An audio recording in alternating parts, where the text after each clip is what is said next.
Judith, chapter 12. उपरांत ताणें रुपयाचीं आयदनां आसलीं थंय तिका भितर हाडूंक लायलीं आनी आपलेंच खाशा जेवण तिका दिवंक लायलें आनी आपलोच सोरो तिका पिवंक दिवंक फर्मायलें. पूण जुडितान म्हणलें, हांव हें जेवची ना, कित्याक हांव जेयत जाल्यार हांव गुन्यांवकार जायन. हांवें हाडलां तेंच म्हाका पुरो.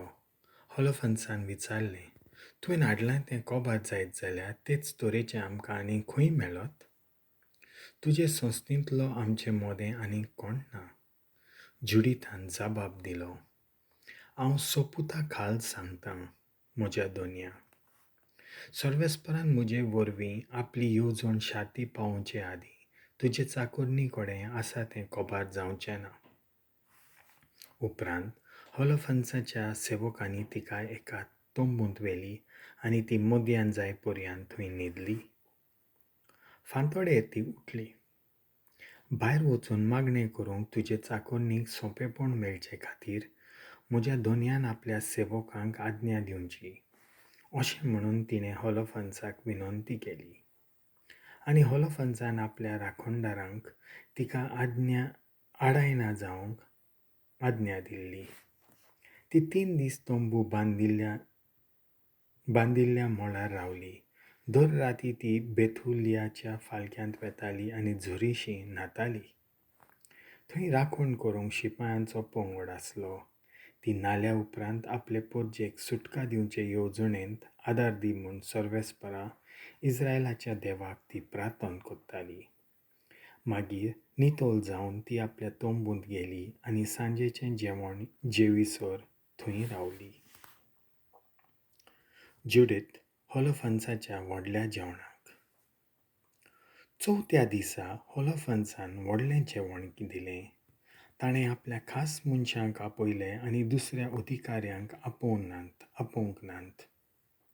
ताणें आपल्या खासगी वस्तू पळयतल्या खोज्या बागोआसाक म्हणलें, वच आनी तूं राखण करतले हिब्रू अस्तोरेक आमकां सांगात दिवंक आनी आमचे बरोबर जेवंक आनी पिवंक सोम जाय.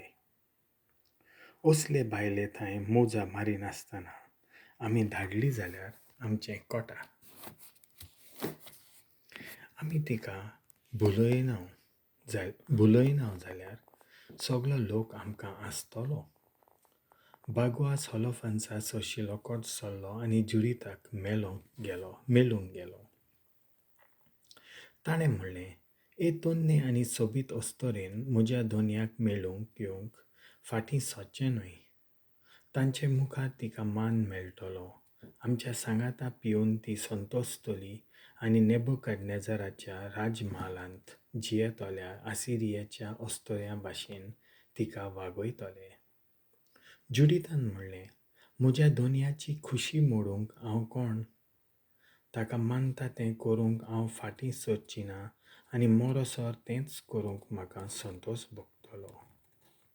म्हणटच ती उठली, आपलें nhesop घालें आनी baileचे सगळे srungar घाले. तिचे फुडें तिची सेविका गेली. होलोफर्नेसा मुखार मेंढऱ्याचे ल्हंवेचे जमखण घालें. हें जमखण बागोआसान जुडिताक ती दिसपोटी जेवताना वापरूंक दिलोलें. जुडितान भितर येवन आपली स्वात घेतली. तिका पळोवन होलोफर्नेसाचें काळीज कोडलें. तो सगळोच उचांबळ जालो. तो तिचे लागीं कुडीचो भोग घेवंक आशेतालो आनी तिका पयलेच फावटी पळयली त्या दिसातावन तिका बोलोवंक तो एक संदी सोदतालो. होलोफर्नेसान म्हणलें, आतां सोरो पिये आनी आमचे बरोबर मौजा मार. म्हज्या दोनयाक अशें करूंक म्हाका संतोश भोगता, कित्याक सगळ्या म्हज्या जिवितांत आयचो दीस म्हाका चड मोलाचो. आपले सेविकेन तयार केल्लें तें तिणें घेतलें आनी ताचे मुखार ती जेवली आनी पियेली. तिका पळोवन होलोफर्नेस इतलो पिसो कसो जाल्लो की जिवितांत केन्नाच पिवंक ना तितलो सोरो तो त्या दिसा पियेलो.